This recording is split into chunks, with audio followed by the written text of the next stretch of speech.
8월 16일 디시전 메이커의 친구 전영기 방송입니다. 저는 오늘 아침 자유한국당 초청으로 국회 조찬 강연을 갔다 왔습니다. 그 강연은 자유한국당의 김병준 비대위원장 그리고 송희경 의원 등 한 20여 명이 참석을 했는데요. 한국당이 국민의 사랑을 회복하려면 어떻게 하면 좋은가라는 일종의 컨설팅 요청에 따라 제가 그날 오늘 조찬 강연에 참석했던 것입니다. 저는 특정한 정당을 옹호하거나 지지하거나 배척하거나 하는 사람이 아닙니다. 저는 신문 기자입니다. 따라서 저는 야당이 단단하게 좀 성립이 돼야 되고, 그리고 단단한 야당이 긴장하는 여당을 만들어서 여야가 높은 경쟁력을 갖는 그러한 정치가 되길 바라는 마음으로 공평한 입장에서, 국민의 입장에서, 또 국익의 입장에서 서로 노력하였습니다. 이 점 특정 정당을 편든다거나 혹은 또 다른 특정 정당을 비판한다거나 이런 입장에 서지 않았음을 시청자 여러분께서 깊이 이해해 주시기 바랍니다. 또한 아침 실황 녹화를 제가 지금 이어지는 동영상에서 하게 될 텐데요.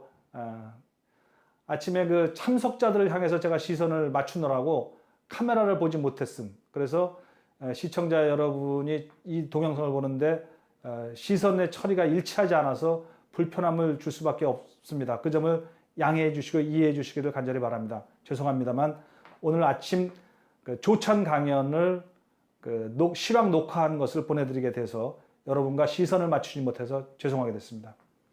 그러나 저는 아주 열정을 가지고 가장 공평한 입장에서 국익과 국민의 입장에서 괜찮은 야당이 되기를 바라는 마음으로 하였음을 다시 한번 강조드립니다. 예. 정작 중요한 제가 세 가지 보고 있는 게 있습니다. 대한민국을 망치는 세 가지 원흉이 있는데, 범죄가 있는데, 첫 번째가 국가 지시형 소득주도 성장입니다. 두 번째가 우상처럼 섬기는 탈원전이라는 미신이죠. 세 번째가 4차 산업혁명의 딴지 걸기죠. 이 정부가. 이 세 가지가 지금 대한민국이 가장 목말라 하고 있는 것인데, 국가가 목말라 하는 게 아니라 국민이 목말라 하는 것인데, 그거에 대해서 한국당의 목소리를 저는 당론이든 공식적으로 공개적으로든 투쟁적으로든 들어본 적이 없습니다. 제가 신문을 잘 안 읽기 때문일까요?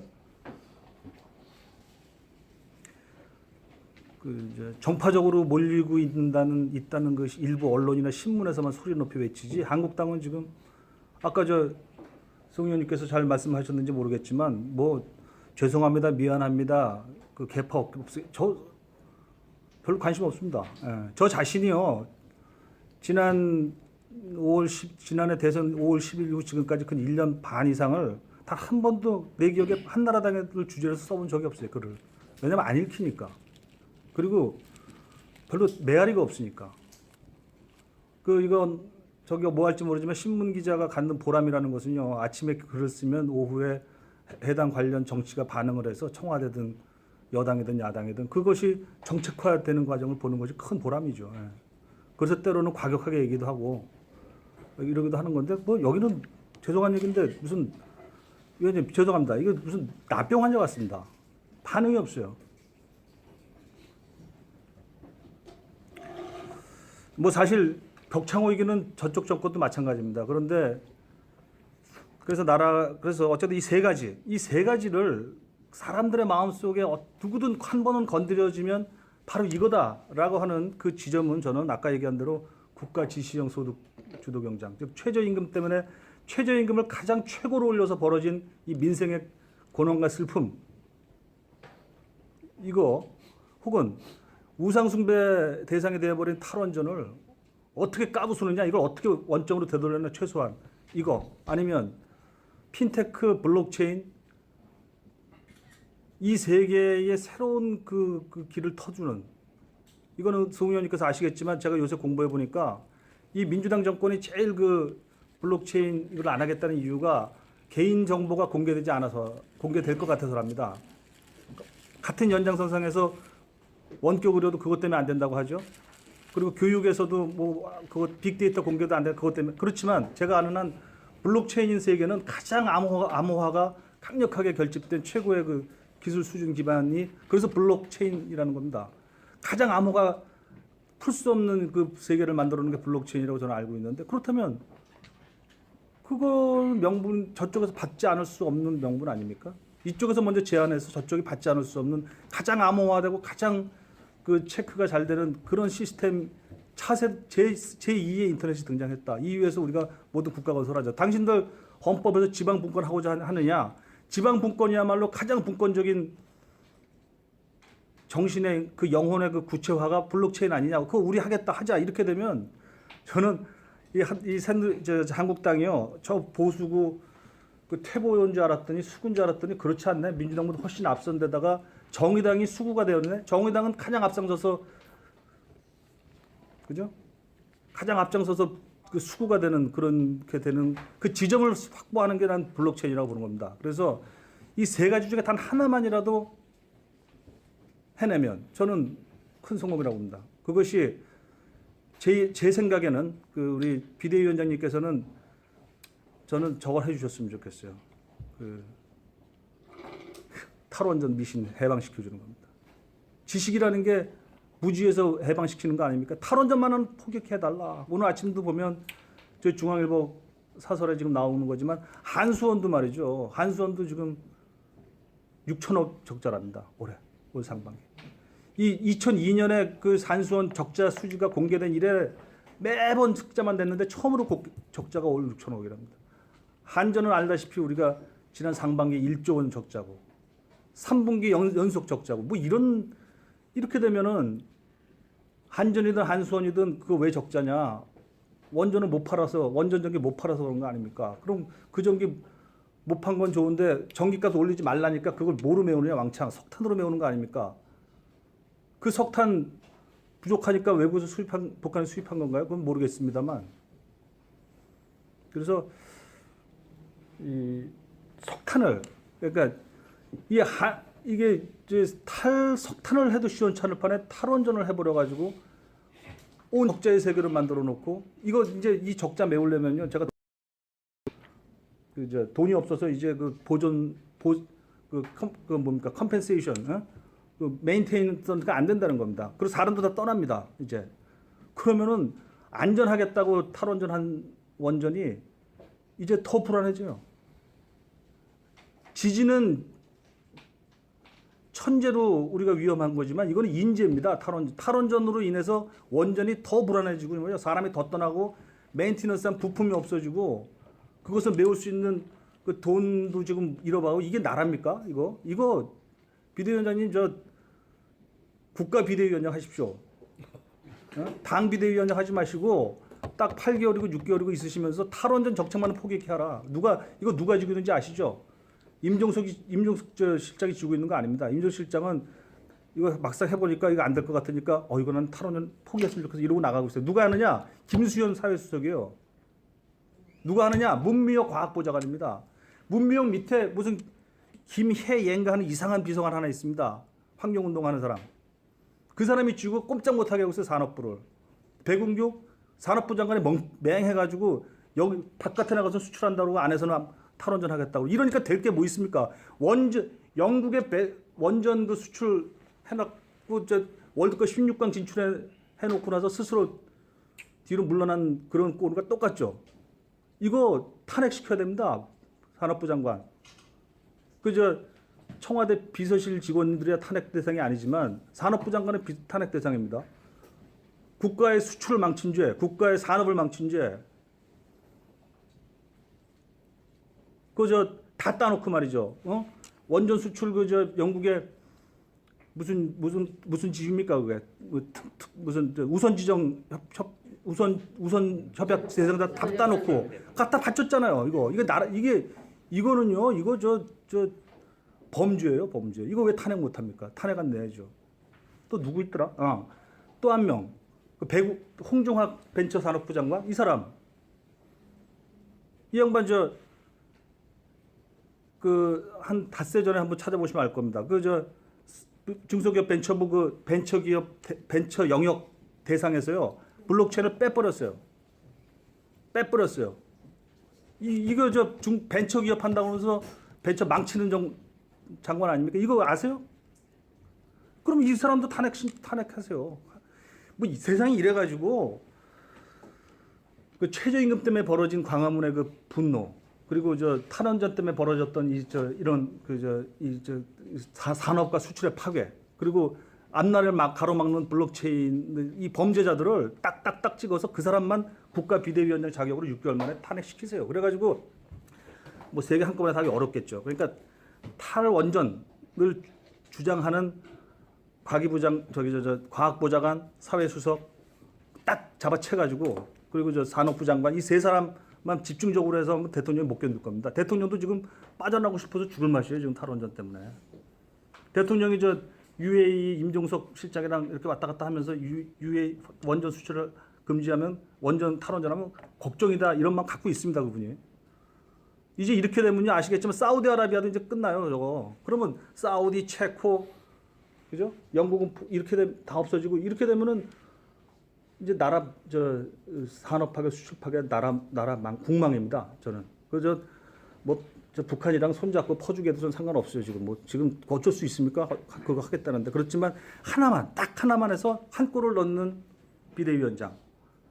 이 탈원전 하나는 이 정부에서 포기시켰네. 이거 하면은 거의 광복절처럼 만세 부를 겁니다. 지금 시간 다 됐죠. 이제 끝내겠습니다. 이거 할 말은 많은데.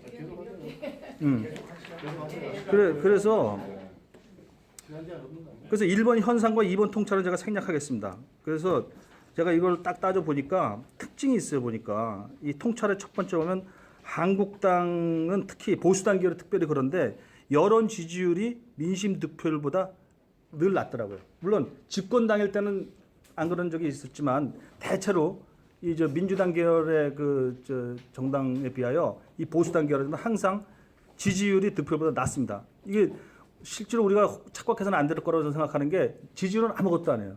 득표율을 얻는 자가 국회를 얻고 지방의회를 얻고 정권을 잡습니다. 근데 득표율만 보면요 어렵잖아요. 봐요.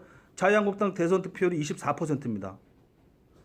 그 당시에 민주당 대선 득표율이 아니야 이거 41% 맞나요? 이렇게 맞나? 오케이 이렇게 되고 그때는 국민의당이랑 분열돼 있었으니까 21%. 그래서 자유한국당과 국민의당 이걸 합치면 민주당 지지율보다 득표율보다 높아요. 괜찮은 기록입니다. 그리고 3번 보십시오. 지방선거 득표율도 보면 27.8%를 자유한국당이 얻지 않았습니까? 그런데 여기 이 바른미래당 이게 27.8%라는 것은 그 1년 전 대선 때 비해서는 다소 좀 증가한 수치예요. 괜찮습니다. 득표율. 그렇게 비관할 거 없어요. 물론 민주당은 대선 때보다 이번 지방선거 때 10% 정도 더 약진했어요. 굉장히 강화된 건 틀림없어요. 그렇지만 괜찮습니다. 득표율이 괜찮아요. 그런데 문제는 여론 지지율이 훨씬 더 떨어지게 나오니까 상당히 좌절할 텐데 그거는 별로 일희일비 안 해도 된다고 생각합니다. 그래서 그런 성향이 있었고 두 번째 통찰의 두 번째 보면 대선은 사람 장사입니다. 그러니까 사람 잘 키우시고 너무 시스템 강조해갖고 스타들을 포기하면 안 된다고 저는 생각하고요. 총선은 사람과 정당이 같이 싸움하는 겁니다. 이거야말로 진정한 집권 싸움입니다. 2020년에 사람과 정당을 잘 조직해야 될 것이고 지방선거는 정당으로 승부하는 게임이죠. 그래서 이번에 지방선거는 아주 민주당이 너무 강해졌어요. 정당으로 승부하는 힘이 강해졌기 때문에. 저는 도대체 본질적인 어떤 키워드가 뭔가 생각해봤더니 세 번째 통찰의 세 번째 가치 일치 이 두 개의 컨셉으로 좀 비교해봤습니다. 한국당은 가치 실종당이에요. 그 이유는 뭐냐? 보수의 보존 자체가 아주 급해진 정당이고 그리고 저번에 홍준표 대표 시절에 자체 핵무장론이나 김영철 방남 때 반대운동 이거 자체는 보수의 중요한 가치이긴 하지만 이걸로 다 포장을 해버렸어요. 그러니까 아주 과잉 이슈가 돼버려갖고 다른 가치가 실종돼 버렸다고 봅니다. 박근혜를 왜 외면하죠? 저 박근혜를 지지하는 사람은 아닌데 저는 이 박근혜라는 한의 근원적인 존재에 대해서 공정한 재판을 요구할 수는 있어야 된다고 봅니다. 박근혜를 옹호하라는 얘기가 아니라 이거를 관두게 되면요 이제 아주 굉장히 어려워요. 그래서 가치 실종당인데 와해적 불일치까지 겹쳤습니다. 그래서 가치가 실종되고 와해적 불일치 이 두 개가 한국당을 지금 이렇게 투명 거인으로 몸은 큰데 아무도 존재감을 느낄 수 없는 투명 거인이 돼버렸다. 이 정당은 대안이 없다는 게 다행일 정도입니다. 대안을 찾아보니까 바른정당인데 그건 더 한심하니까 그래서 살아나는 거 아니겠습니까? 그런데 제가 이걸 읽어드리겠습니다. 스칼렛 오하라, 바람과 함께 사라지다의 그 여자처럼 내일은 또다시 떠오른다. Tomorrow is another day. 이걸로 그 집념, 현실주의, 생존 의지 이걸로 다시 살아나십시오. 그저 남북은 북군한테 망해서 존재는 없어졌지만 미국의 번영에 기여했습니다. 이 스칼렛 오하라의 그 남부의 정신이. 민주당은 가치는 불안한 것 같아요. 그죠? 지금 평화 명분으로 실체 없는 비핵화를 했으니까 또 정의를 명분으로서 잔인한 적폐청산을 수행했습니다. 그리고 약자 보호를 명분으로 아까 제가 말씀드렸던 국가 지시형 소득주도라든가 소득주도 성장이라든가 탈원전 우상 숭배라든가 4차 산업 딴지 걸기로 자행하고 있어요. 이거 아주 굉장히 불안한 가치입니다. 그럼에도 불구하고 이들이 굉장히 강한 이유가 있습니다. 진영 일치를 이뤘습니다. 진영 일치. 누가 그걸 이뤄냈는가? 보이지 않는 손, 문바입니다. 대통령보다 더 무서운 문바. 문바의 조정력이 있어요. 보이지 않는 조정력. 그다음에 그들은 반보수의 윤리학을 확립했고 역사학도 확립했습니다. 친일 역사학을 확립했어요. 저보러 친일의 자손이냐고 공격하더군요. 저희 아버지 할아버지는 그냥 굉장히 가난했던 사람일 뿐이었는데 나보러 친일이래요. 그 친일의 역사학을 완성한 진영이에요. 그리고 반보수의 문화력도 완비했습니다. 그죠? 그 무슨 문화 진지. 그러고 나니까 진영의 규율이 제대로 작동을 해요. 막 싸우는 것 같다가 어느 딱 순간이 되면 딱 뭉쳐갖고 치작 조정하죠. 굉장히 강한 정치력입니다. 이런 정치력은 아마 좀 별로 본 적이 없어요. 다른 나라. 현재 이 순간에 글로벌 나라에 공산주의 빼놓고 이렇게 강한 그 진영 내 이 정치력을 갖고 있는 데가 없을 정도로. 그래서 진영 일치가 무지하게 센 정당입니다. 그래서 비록 가치는 불안해도 주류권력으로 우뚝 성장했다. 그들은 9년 동안 굉장히 그 손가락 빨아가면서 가난을 체험하면서 단련과 훈련을 했고 이해찬 대표가 만일에 이번에 되게 되면 이제 더 이런 흐름이 강화될 겁니다. 그거는 민주당의 강력함이자 동시에 그 허점이다라고 좀 봅니다. 정의당은요 불안한 가치지만 뚜렷한 가치를 갖고 있습니다. 그리고 단단한 일치감을 갖고 있습니다. 저번에 그 노회찬 의원의 비극적인 죽음에도 불구하고 오히려 더 강해졌어요. 지지율도 15%인가 더 올라갔습니다. 이것이 바로 가치와 일치가 다 겸비한 거죠. 바른미래당은 저는 중도 실용 가치라는 것을 괜찮다고 봤는데 지도부 불일치가 가장 형편없는 와해 요인이었습니다. 안철수와 유승민의 분열로 존재감이 있으나 마나한 정당이 돼버렸지 않습니까? 따라서 저는 가치와 일치라는 두 개의 바퀴로 자전거가 굴러갈 텐데 그 중에 더 중요한 건 일치다. 그렇게 얘기 드리고 싶고 그 비대위원장님께서는 가치를 앞바퀴로 가시고 일치를 뒷 엔진으로 해가지고 끌고 가셔야 된다. 그리고 뒷 엔진을 밀어주실 분은 바로 누구죠? 김성태 원내대표다 이렇게 생각합니다. 그래서 비대위원장이 앞바퀴로 가고 원내대표가 뒷바퀴로 해가지고 가치와 일치를 강화시키는 것만이 이 한나라당이 사람들의 사랑의 눈길을 대받는 거 아닌가. 자, 대책을 간단히 읽어드리겠습니다. 첫째는 그 3번 대책인데 축구를 생각해 보시죠. 뭐 여러 가지 이유가 있겠지만 무조건 센터포드가 잘해야 된다. 골게터가 있어야 골을 넣지 않습니까? 이게 바로 민심이라고 생각합니다. 아까 말씀드렸던 민심의 급한 거, 슬픈 거, 분노한 거, 어려운 거 이것을 찾아서 거기서 뭔가가 있어주지 않으면 무슨 뭐 기득권을 없애겠다, 특수경비 없애겠다 다 정말 별로 관심 없어요. 예. 알아서 하세요, 여러분들끼리. 이런 느낌밖에 안 주니까 아까 말씀드려도 센터포드 골캐터가 나가서 민심을 얻어야 됩니다. 한 골을 넣으십시오. 민심을 흔들어 주십시오. 그들에게 감동을 주셔야 되고 이슈 주도권을 줘야 됩니다. 이슈 주도권. 오늘 보니까 이재명 지사가 그렇게 수세에 몰리는 판인데 또 저거 얘기했어요. 경기도에 공공건설 공사 원가 공개하자. 야, 이렇게 그냥 소나기 비를 맞으면서도 그냥 내질러 버리지 않습니까? 그러면 사람들의 관심이 야, 저 어려운 가운데서 한 골대를 집어넣네. 저 집념 무섭다. 이럴 때 사람들이 감동하는 거거든요. 난 저 이재명한테 감동합니다. 이런 집념과 생존 의지가 있어줘야 되는 거 아닙니까? 뭐 그렇게 한나라당이 참 잘못한 것도 많지만 뭐 그렇게 없어질 정도로 잘못했습니까? 뭐 자꾸 이제 용서하려고 그러지 마세요. 그냥 앞서 나가서 광화문에 나가고 옛날에 문재인 대통령 세월호랑 같이 단식하듯이 단식 한두 번 하셔야죠. 그리고 이 몇 가지 통해서 그다음에 이 이슈 주도권을 쥐어야 될 것이고 그다음에 이익 포인트를 찾아내라. 아까 제가 말씀드린 몇 가지 이익 포인트라고 저는 생각합니다. 그리고 결국은 촘촘한 이해 관계망 지도를 작성해야 됩니다. 촘촘한 이해 관계망 지도. 이 전술적인 차원에서는 하루하루 신문 끌기 차원에서는 부박하고 이시하면 되지만 결국은 이걸 이익 관계자의 그룹으로 이렇게 촘촘하게 수평 좌우 위아래를 엮어내는 것이야말로 진정한 정당의 모습, 그 집권의 모습이다. 즉 소상공 자영업자, 탈원전 피해 공동체, 블록체인 4차 산업의 갈증자 이런 것들을 새롭게 쫙 찾아내셔야죠. 그리고 이런 걸 떠들어대는 어떤 그 지식인이나 교수, 학자들 이런 사람들을 위아래로 쫙 묶어서 하나의 여기에 있으면 빌붙어 있으면은 좀 먹고 살기 있겠네. 예. 이런 느낌을 줘야죠. 예. 지금 진보 집권층 사람들이 왜 이렇게 달려듭니까? 거기 가면 다 먹을 게 있으니까. 그죠? 어디 공공기관 감사짜리 그 정도 다 떨어지잖아요. 그거 무지막지한 겁니다. 그런 거. 옛날에 전 젊을 때 그런 거 무시했는데 지금 보니까 굉장히 중요하더라고요.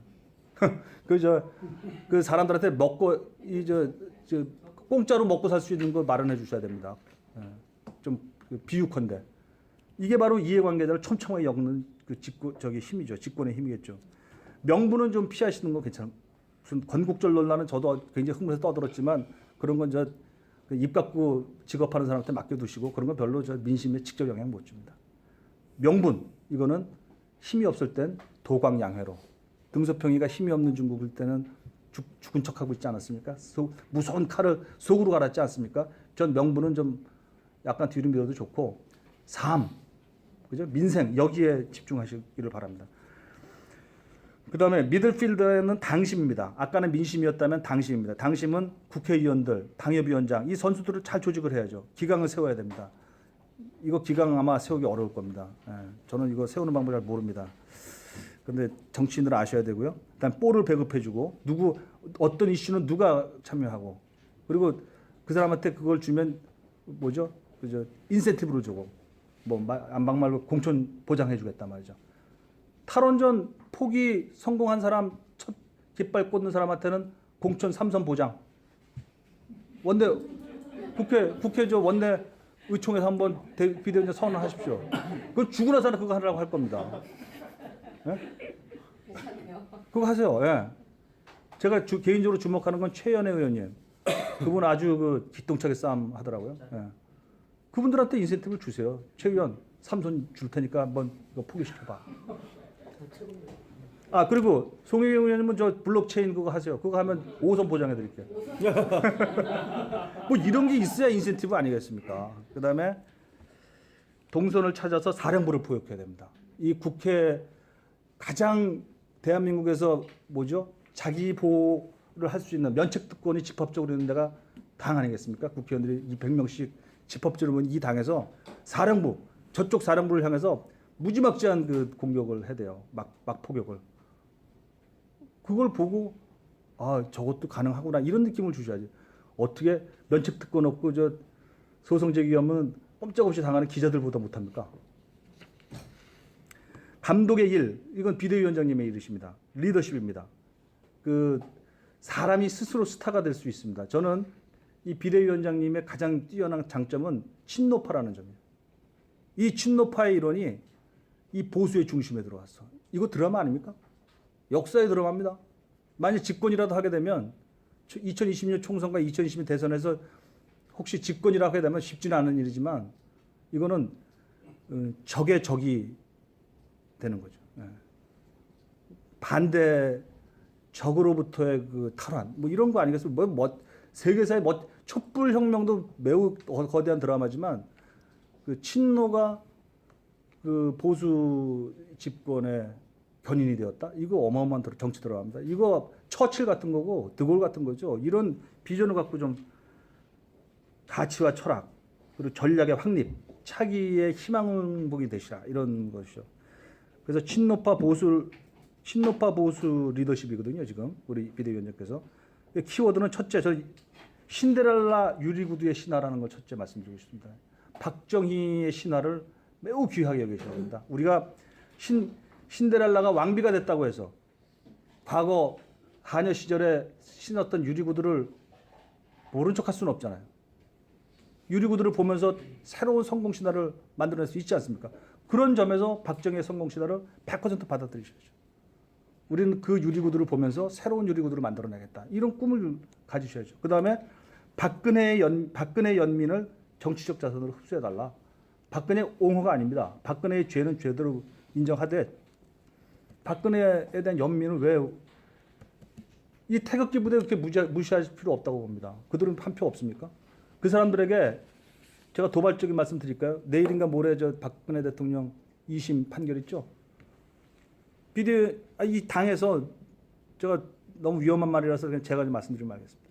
이 당에서 책임지고 다른 말 할 필요도 없이 박근혜 대표의 2심 판결, 박근혜 대통령의 2심 판결 공정하게 진행되길 바란다.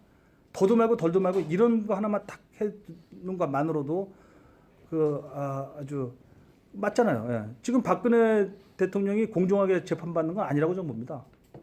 그분이 매우 잘못한 건 있다고 하더라도 큰 건 크게 보고 작은 건 작게 보고 가운데 건 가운데 걸로 봐야죠. 너무 작은 걸 크게 몰아치는 것도 곤란한 거죠. 그런 점에서 박근혜의 공정한 재판이 있길 바란다. 이 정도. 더도 말고 덜도 말고 이 정도도 못합니까? 그게 바로 이 자기의 존재를 가져가면서 친노의 가치가 용광로처럼 융해되는 그 세계사적인 실험이라고 봅니다. 그다음에 세 번째가 민생의 고단함, 현장의 아픔을 하는 정책 리더십이다. 우리 비대위원장께서의 가장 큰 장점은 정책입니다. 정책. 이 정책의 그 강점을 살려서 그 경기 운영을 해주시다. 그리고 맨 마지막에 하나라도 실적을 내는 야당이 되시라. 탈원전 포기 선언을 끌어내기 이렇게 됩니다. 신보수 10계명이 있습니다. 그냥 읽기만 하겠습니다. 1. 새로운 보수는요. 이 정도 가치는 갖고 가자. 1. 인간의 향기, 비유와 여백이 있어야 된다. 2. 자유민주주의는 불멸의 가치다. 목숨 걸고 이 가치를 지켜달라. 3. 경제 뒷받침 없는 민주주의는 껍데기 민주주의다. 4. 열강주의 갈라먹기 외교는 사절한다. 그게 미중이든 미북이든 힘으로 갈라먹는 외교는 사절한다. 5번째, 자주국방, 의지와 능력만 있으면 미군 떠나라고 해도 안 떠납니다. 그 사람들. 의지도 없고 능력도 없으면 우리 갖고 장난 놀죠. 미국이. 6번째, 착한 공산주의자도 있습니다. 그 김정은도 회심하는 걸 유도할 수 있습니다. 왜? 쉽진 않겠지만 등소평, 호지민 다 착한 공산주의 아닙니까? 김정은도 그런 점을 외면하지 않을 필요 있다고 봅니다. 7번째, 민심은 조련사다. 민심은 조련사 물어뜯는 맹수와 같다. 지금 이 한국당이 맹수한테 물어뜯긴 신세가 되었습니다. 8번째, 가슴에 못 박는 원한 정치는 하지 말라. 이건 사실 박근혜 대통령이 원한 정치를 했죠. 그죠? 2016 총선 때 자기 사람만 무조건 박으려는 원한 정치한 거 아닙니까? 근데 더 큰 원한 정치는 지금 이 민주당이 하고 있어요. 이 정의가 지나치면 잔인해진다는 그 모습을 보여주고 있다고 생각합니다. 9번째, 탈냉전 남북화에 정말 좋은 가치입니다. 그거 하려면 국내 일치부터 이루어라. 이거는 보수에 누가 집권을 하든 필요한 일이다. 지금은 탈냉전 남북화해 한다면서 국내 정치가 파괴되고 있습니다. 국내 일치가 파괴되고 있습니다. 10번째, 맨몸으로 왔다 빈손으로 돌아가라. 이와 같은 신보수의 10계명을 권하면서 제 발제를 마치겠습니다. 너무 길어서 죄송합니다. 네.